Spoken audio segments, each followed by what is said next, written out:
আসসালামু আলাইকুম। কেমন আছো প্রিয় শিক্ষার্থীরা? আশা করি ভালো আছো, সুস্থ আছো, নিজ নিজ বাসায় আছো, সকল প্রকার স্বাস্থ্যবিধি মেনে চলছো। আমিও আল্লাহর রহমতে আলহামদুলিল্লাহ ভালো আছি। আজ আমি উচ্চ মাধ্যমিক ১ম বর্ষের শিক্ষার্থীদের জন্য ব্যবসা সংগঠন ও ব্যবস্থাপনা ১ম পত্র ব্যবসায় পরিচিতি নিয়ে অনলাইন ক্লাস শুরু করছি। আমরা ইতিমধ্যেই ব্যবসা সংগঠন ও ব্যবস্থাপনা ১ম পত্রের এক মালিকানা ব্যবসায় অধ্যায়টি শেষ করেছি। এই সংক্রান্ত সকল ক্লাস কলেজ অনলাইন ক্লাসরুম পেজে এবং আমার ইউটিউব চ্যানেলে দেওয়া আছে। আমরা বর্তমানে ২য় অধ্যায় ব্যবসা পরিবেশ নিয়ে আলোচনা করছি। আজকে ব্যবসায় পরিবেশ নিয়ে আমাদের ২য় ক্লাস।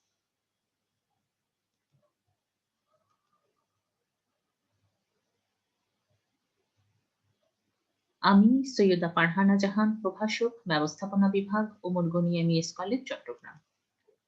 আজ আমরা ব্যবসায় সংগঠন ব্যবস্থাপনা ১ম পত্রের ব্যবসায় পরিচিতি অংশের ব্যবসায় পরিবেশ থেকে যে বিষয়গুলো নিয়ে পড়ব, ব্যবসায়ের উপর বাহ্যিক পরিবেশের উপাদানের প্রভাব এবং বাংলাদেশের ব্যবসায় পরিবেশ। এই দুটো জিনিস নিয়ে আমরা একটু আলোচনা করব। ব্যবসায় পরিবেশ বাহ্যিক পরিবেশের উপাদান আমরা যদিও ব্যবসায় পরিবেশ নিয়ে আগে আলোচনা করছি, তারপরও আরেকটু আজকে বলি।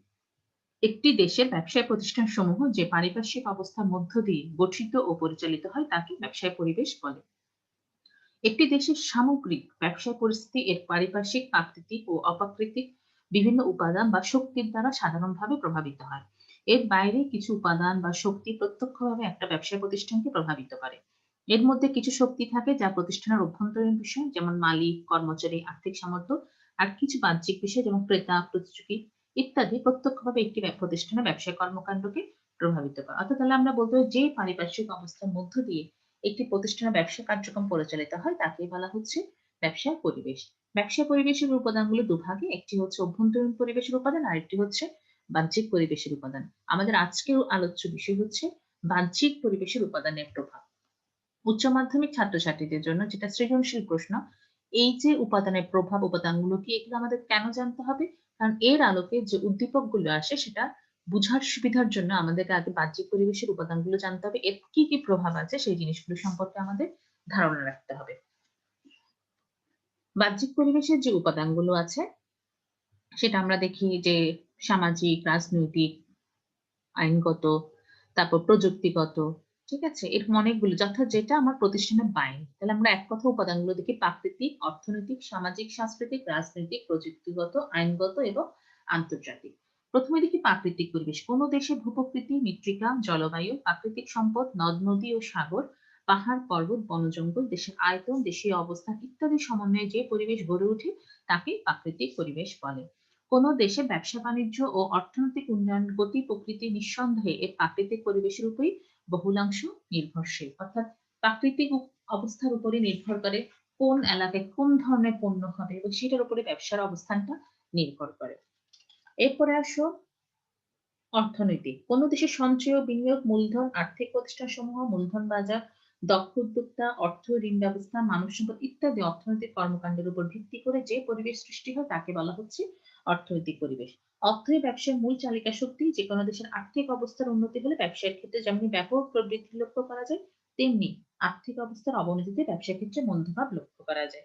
এছাড়া আমরা অর্থনৈতিক পরিবেশের যে প্রভাবটা দেখি, যে সঞ্চয় বিনিয়োগ বাড়ে, মূলধন গঠন হয়, অর্থ ঋণ ব্যবস্থা পরিবর্তন হয়, আর্থিক প্রতিষ্ঠানসমূহ অধিক হারে তাদের কর্মকাণ্ড প্রসারিত করতে পারে।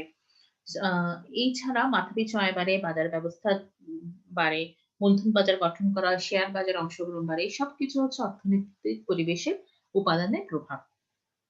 সামাজিক ও সাংস্কৃতিক। সমাজে বসবাসরত মানুষের সংখ্যা, শিক্ষা ব্যবস্থা, জাতীয়তা, মূল্যবোধ ও নৈতিকতা, মানুষের মনোভাব, আচার-অনুষ্ঠান, ঐতিহ্য, রীতি ও প্রথা, সামাজিক প্রতিষ্ঠানসমূহ, ধর্মীয় বিশ্বাস, ধর্মীয় অনুভূতি, ধর্মীয় দ্বন্দ্ব, ভাষা ইত্যাদি সহ সামাজিক জীবনযাপন পদ্ধতিকে প্রভাব বিস্তারকারী সকল উপাদানকে সামাজিক ও সাংস্কৃতিক উপাদান পরিবেশ বলে। ব্যবসায় সমাজের একটি অপরিহার্য বা অবিচ্ছেদ্য অংশ বিধায় এর উপর সামাজিক পরিবেশে একটি প্রত্যক্ষ প্রভাব সুস্পষ্ট। আমরা দেখি যে সামাজিক পরিবেশের উপাদানের মধ্যে আমরা দেখি যে জনসংখ্যার উপর একটা বিশাল প্রভাব দেখা যায়। শিক্ষা-দীক্ষা, সামাজিক প্রতিষ্ঠান, জাতি, জাতীয়তা, ভোগকারীর মনোভাব, ঐতিহ্য, সংস্কৃতি, প্রথা এই সবগুলো হচ্ছে সামাজিক পরিবেশের উপাদানের প্রভাব। অর্থাৎ সামাজিক পরিবেশের উপাদানগুলো ব্যবসায়ের উপর কি প্রত্যক্ষভাবে প্রভাব বিস্তার করে থাকে।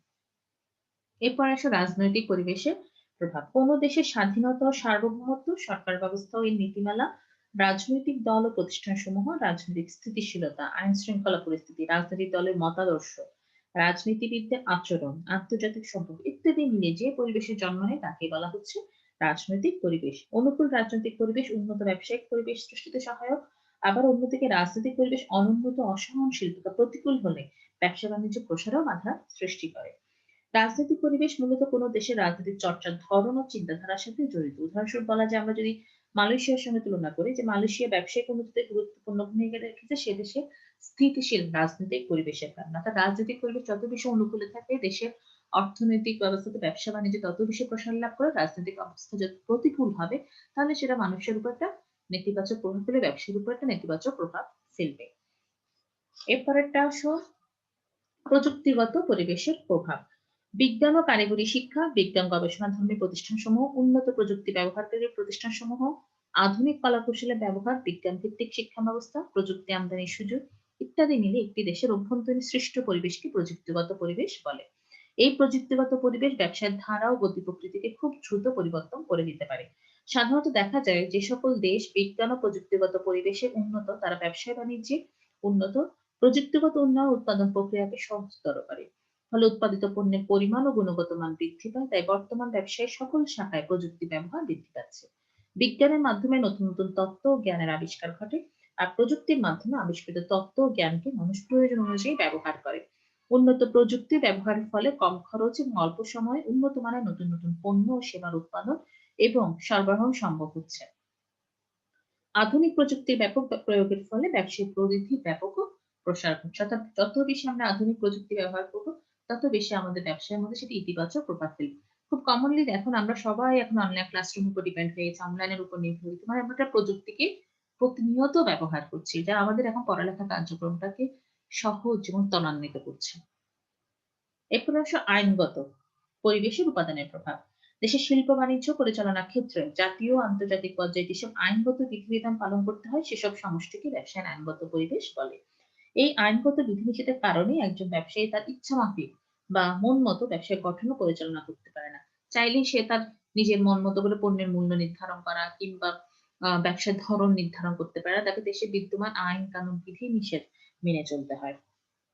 এবং প্রত্যেকটা কাজ, এবং পরিবেশ সংরক্ষণ আইন আছে, কারখানা আইন আছে, শ্রম আইন আছে, কোম্পানি আইন আছে, ক্ষতিপূরণ আইন আছে, এছাড়া শিল্প নীতি, বিনিয়োগ নীতি সবকিছু মেনেই তাকে তার ব্যবসায়িক কার্যক্রম পরিচালনা করতে হয়। এর বাইরে গেলে অবশ্যই তাকে দণ্ডিত হতে হয়। এরপরে আসো আন্তর্জাতিক পরিবেশের উপাদান। একটি দেশে আম আন্তর্জাতিক পরিবেশ অথবা আন্তর্জাতিক পরিবেশের সাথে কি ধরনের একটি দেশ আরেকটি দেশের সাথে কি ধরনের সম্পর্ক বজায় রাখছে, তার উপরেই নির্ভর করে তাদের আন্তর্জাতিক পরিবেশ। অর্থাৎ প্রতিবেশী দেশসমূহ এবং কিংবা কূটনৈতিক সম্পর্কযুক্ত দেশগুলোর সাথে ইতিবাচক সম্পর্ক রাখার ক্ষেত্রে আমার ব্যবসায়ের উপর ইতিবাচক প্রভাব পড়বে, নেতিবাচক সম্পর্ক রাখার ক্ষেত্রে নেতিবাচক প্রভাব ফেলবে। এই হচ্ছে ব্যবসায়ের উপর বাহ্যিক পরিবেশের উপাদানের প্রভাব সমূহ। এরপর আসো বাংলাদেশে ব্যবসায়ী পরিবেশ।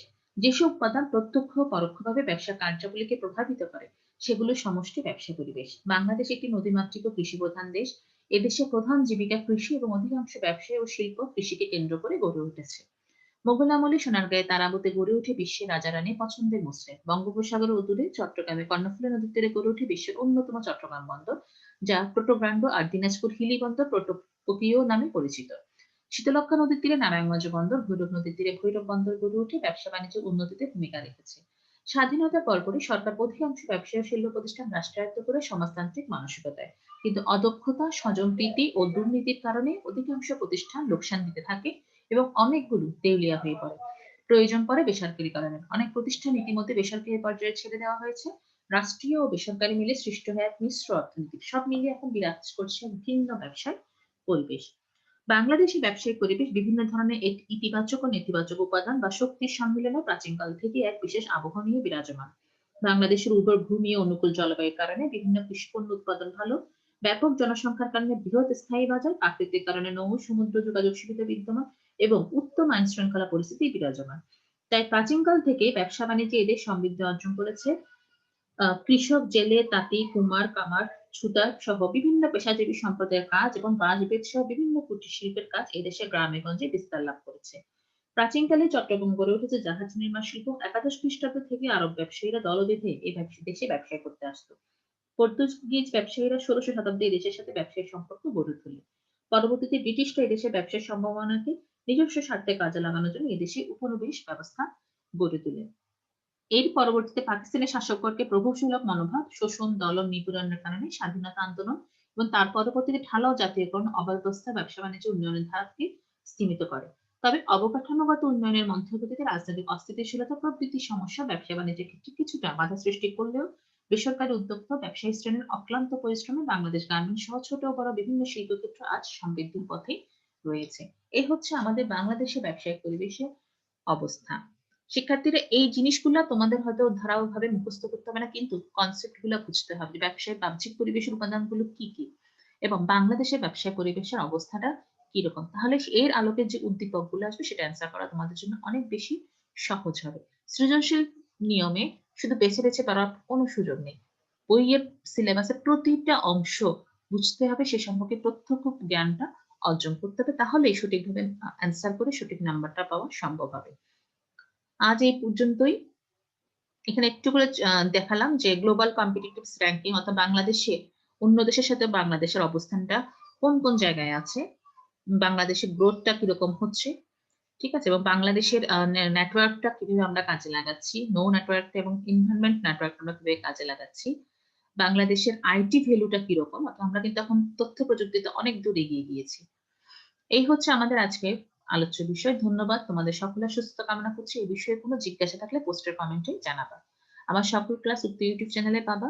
মাননীয় অধ্যক্ষ মহোদয়ের যেকোনো প্রকার নির্দেশনা principal Omar Goni MES college official পেজে পাবা। আমি সহ সকল বিষয়ভুক্ত শিক্ষকের class online classroom of Omar Goni MES college EIN 104300 Chittagong এই পেজে পাবা।